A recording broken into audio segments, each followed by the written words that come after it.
The future of the Las Vegas Raiders is very uncertain, and this year in the 2025 NFL Draft, it's going to be a huge moment for the Raiders. What will they do in the first round? Do they select a quarterback? Do they go best player available? Just a lot of uncertainty about the future of this franchise and the possibilities moving forward into the draft. Currently, the Raiders hold the number 2 overall spot, but there's still 5 games left. A lot can change from here until the end of the season. But in this video, we will be responding to a hot take.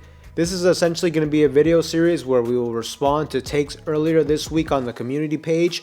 I definitely want to start making more videos on your guys' takes, the thoughts and opinions of the Raider Nation. So if you haven't done so, make sure to like, comment, and subscribe to the channel for a chance to be featured in a future video down the road. But in today's video, we will respond to Ryan Hicks 4821's take, and that is start Aiden O'Connell next season and draft Travis Hunter. Now, ultimately, this is your guys' take. I've seen a lot of people on social media bring this up, and in this video, we're going to just go under the ideology where we're going to assume that the Raiders, as a franchise, we're confident in what we have with Aiden O'Connell to be our guy at the quarterback position. And by doing that, we will consider drafting best player available, which would be Travis Hunter, who could be a generational, transcendent type of player in the NFL. But let's just do a quick background on Travis Hunter and just explain why he's projected to be a top 5 draft pick by most NFL draft analysts. So Travis Hunter, a two-way player who's been known for his ability to thrive at the wide receiver position and at the cornerback position. When it comes to his recruitment, coming out of high school, he was the number 1 overall recruit in the 2022 class. Travis Hunter initially committed to Florida State, but he made big headlines when he flipped his commitment to Jackson State, joining head coach Deion Sanders. So in 2022, he played for HBCU school, and he was the first 5-star recruit to commit to an HBCU university. He played both offense and defense, showed versatility as a two-way player. He then followed Deion Sanders in 2023 to Colorado, and he definitely had a huge impact. He continued to thrive as a two-way player, playing over 100 snaps in multiple different games. He started to make a name for himself being a lockdown corner and making explosive plays on the offensive side of the football. So last season is really when he started to gain a lot of attention.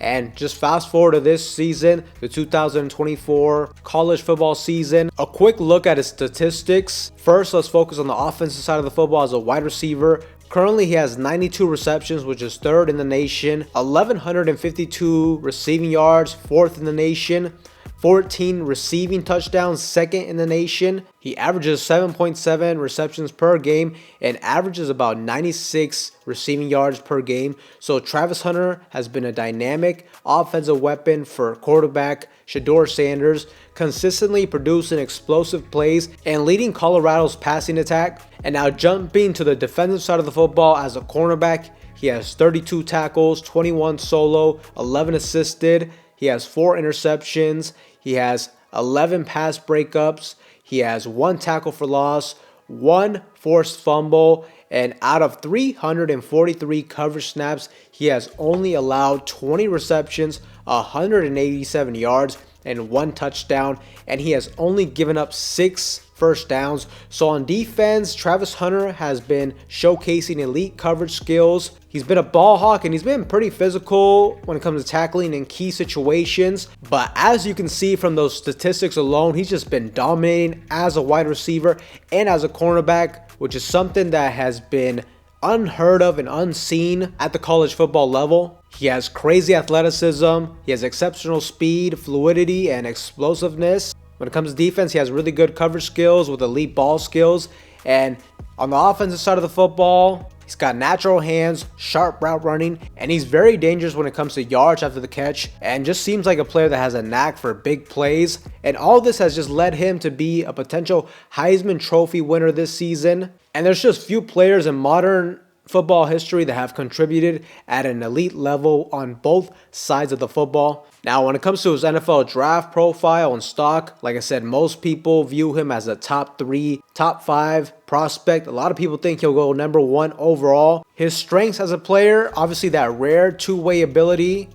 He's got excellent instincts, technique, and athleticism. He's just an overall playmaker.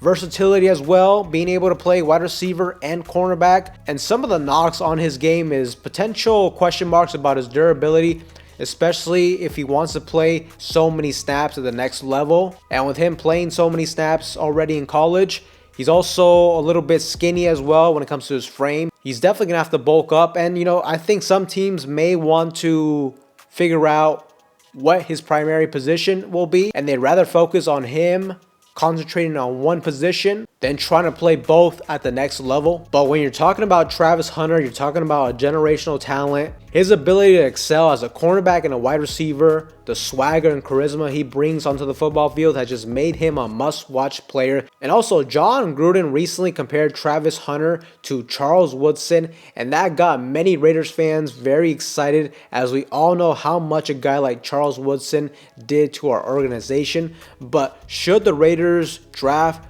Travis Hunter and potentially pass on a quarterback in the first round? Now, I really like this take, and this is definitely a topic I did want to talk about, because I do think we just need to have a discussion of the possibility of the Raiders not drafting a quarterback in the first round. For several weeks now, the Raiders have been heavily linked towards Colorado quarterback Shedeur Sanders and even possibly Miami quarterback Cam Ward, but this is all under the assumption that the Raiders would have a top 2 draft pick. Now, currently we are poised to have one. We're number 2 overall.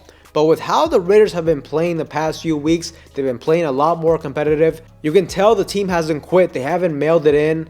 I still see a high effort level from the players. And honestly, when we analyze the remaining schedule, the Raiders could definitely mess around and win a game or two. To me, the Buccaneers matchup, the Falcons matchup, the Jaguars, the Saints, they're all winnable games. And with our offense starting to look a lot better under Scott Turner and with Aiden O'Connell at the quarterback position, I'm going to be honest, I would not be shocked if we won some games. And I know a lot of you guys would not like that, but I don't know. I could definitely see a scenario where we win a couple more games.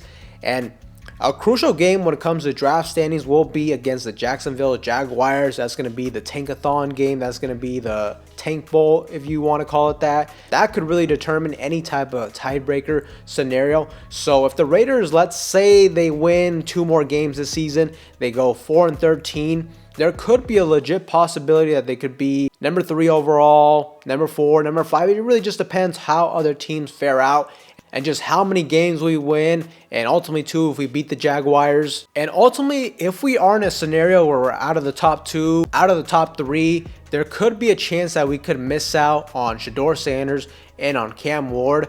And unless Tom Telesco decides to get aggressive and move up in the draft, then we could take one of those guys. But judging off of his track record as a general manager, he does not really have a history of doing this, so I would not be confident in him doing so. If we're going to draft one of those quarterbacks, I think they have to fall to us. But like I said, in a scenario like this, what should the Raiders do? Should we try to trade up? Should we take best player available? Or should we draft the next best quarterback available like a Jalen Milroe? Or potentially even trade back in the draft? Personally, if we missed out on those top 2 guys at the quarterback spot and Travis Hunter is on the board, it would definitely be a very interesting decision to make. And I could definitely see us selecting a guy like him. It would definitely be very hard to pass up on him. When you're talking about Travis Hunter, you're talking about an explosive, dynamic game changer who could be a potential generational player like a Brock Bowers. But one thing I have to disclaim about Travis Hunter is, in my opinion, he's gonna have to choose and specialize in one position. In my opinion, I don't think he's gonna be able to thrive and be an elite wide receiver and be an elite cornerback. And also too, I don't want a guy who's gonna be drafted that high to play over 100 snaps in multiple different games, especially with him being so skinny. The last thing you want to do is have your young draft pick be consistently injured and banged up and ultimately miss games. He definitely could have some durability issues if he tries to replicate what he's been doing in college at the next level. Now, ultimately with Travis Hunter, I think you can still play him on both sides of the football, but ideally it's going to have to be like a situational type of scenario And an example of this is going to be, he could either be a full-time wide receiver and then you put him back at the cornerback spot on third downs or in the fourth quarter type of situation. Things like that, or vice versa. But personally, when I see Travis Hunter, I think he would better translate as a cornerback, especially early on in his career. That position just looks a lot more natural to him. And although he still could be a great prospect at the wide receiver position, I don't know if we're going under the assumption that Aiden O'Connell is going to be our guy moving forward. I don't know if you want to invest that high of a draft pick on a guy who really isn't a lock to be a true traditional wide receiver one type of player for Aiden O'Connell to thrive in. I think Travis Hunter will likely be a 3-down cornerback who occasionally will get reps in the slot wide receiver position, and he could be like an explosive wide receiver that can get big plays here and there, and he could also be very effective in special teams. But under the scenario that Aiden O'Connell is going to be our quarterback next season, I don't know if Travis Hunter would be the best option.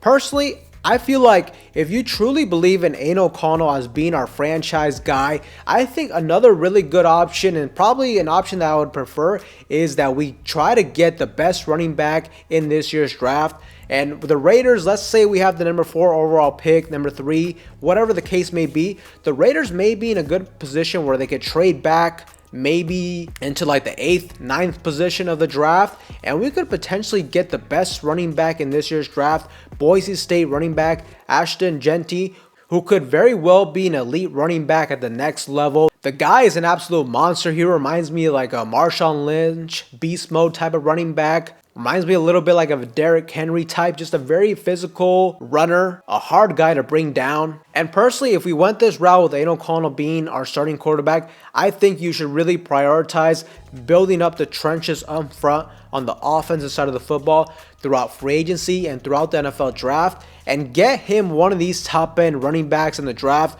We all know when it comes to younger quarterbacks, their best friend is having a good, reliable running game that helps alleviate the pressure from them. And I would just be much more intrigued getting a running back than getting a flashy pick in Travis Hunter. I mean, don't get me wrong, he's a great player. And we do know Tom Telesco's track record has been best player available. So like I said, if he's on the board, it could definitely be an option, a possibility for the Raiders.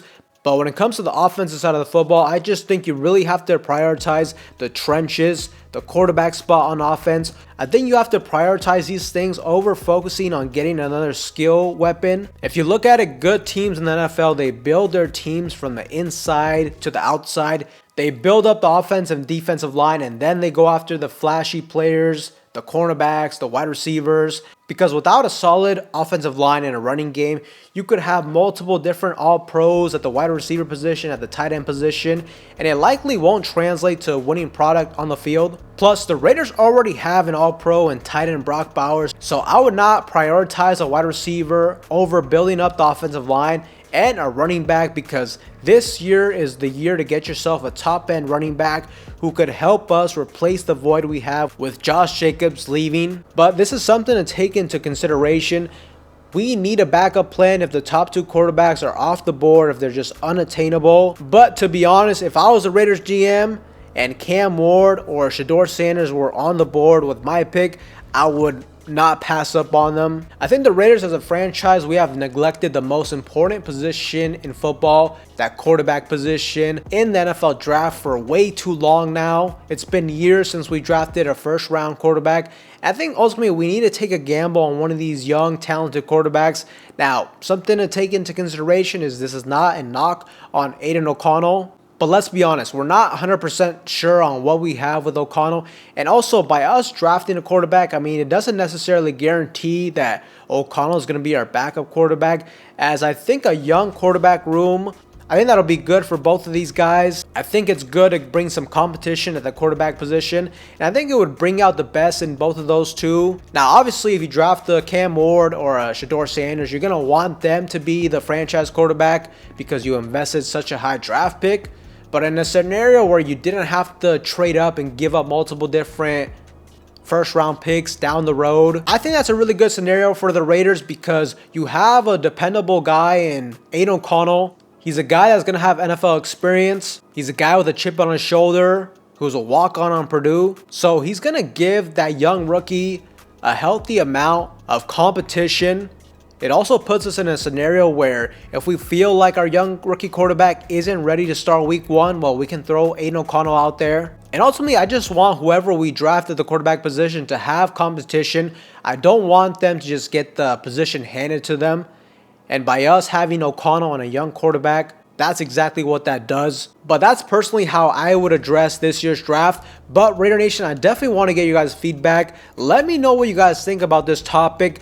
Should the Raiders seriously consider Travis Hunter in the first round if he's available to us? Should the Raiders seriously consider having Aiden O'Connell be the starter next season and trying to load the roster around him? Let me know in the comment section down below. But with that being said, Raider Nation, that's all for you guys in today's video. Anybody that's new to the channel, you guys love Raider related content just like this, make sure to like, comment, subscribe to the channel. That being said, I will see you guys in the next one.